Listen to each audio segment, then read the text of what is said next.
Part of the confusion here is actually rooted in the evolution of the English language itself. We tend to treat the word worship as a monolithic block that belongs to God alone, as if all worship is latria. But if we pull the thread on the word itself, we find that it comes from the Old English worthship, W-E-O-R-T-H-S-C-I-P-E, which literally means worth ship.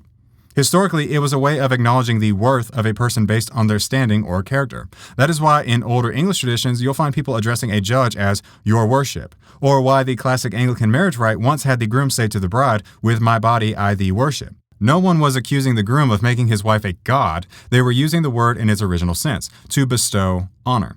Over the last 200 years, the English language has flattened the word, so to speak, stripping away its nuances until worthship became a synonym for divine adoration.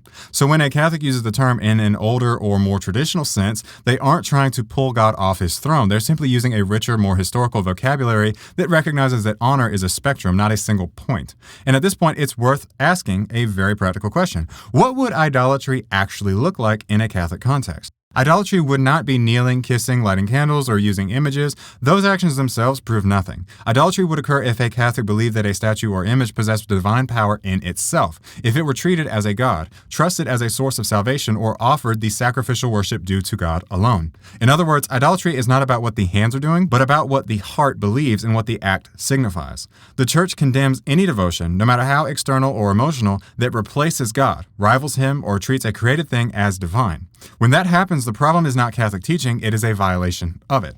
Let's say, for instance, a buddy of yours is married. Yet, when walking downtown, you see him leaving a coffee shop with another woman.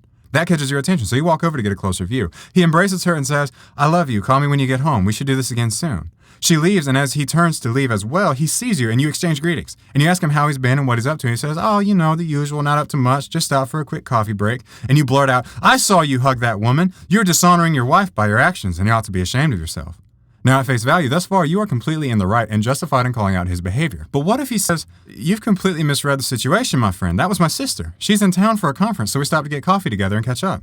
Notice the situation at hand is entirely different based on that critical information. It would be absurd to levy allegations of unfaithfulness for saying, I love you, or hugging one's sister. In no way is that unfaithful to his wife. This is known intrinsically, that there are acts of affection or a nature of relationship which is appropriate only to one's wife, which would be inappropriate with anyone else. And there are acts or a nature of relationship which is appropriate between oneself and close family, like a sister, cousin, or mother, that would be inappropriate with anyone else. And yet, this does not dishonor the wife.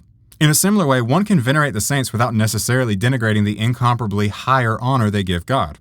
Now, there are indeed ways in which one could dishonor their wife through their relationship with their sister, mother, or cousin. For instance, the husband has a responsibility to provide for the well-being of the family. So while it's not wrong to lend money, it would be wrong for the husband to lend such an exorbitant sum that he leaves his wife or kids lacking. Much in the same way, it is possible for devotion to the saints or to Mary to be inordinate. But the possibility for abuse of a thing does not nullify the validity of proper use of a thing.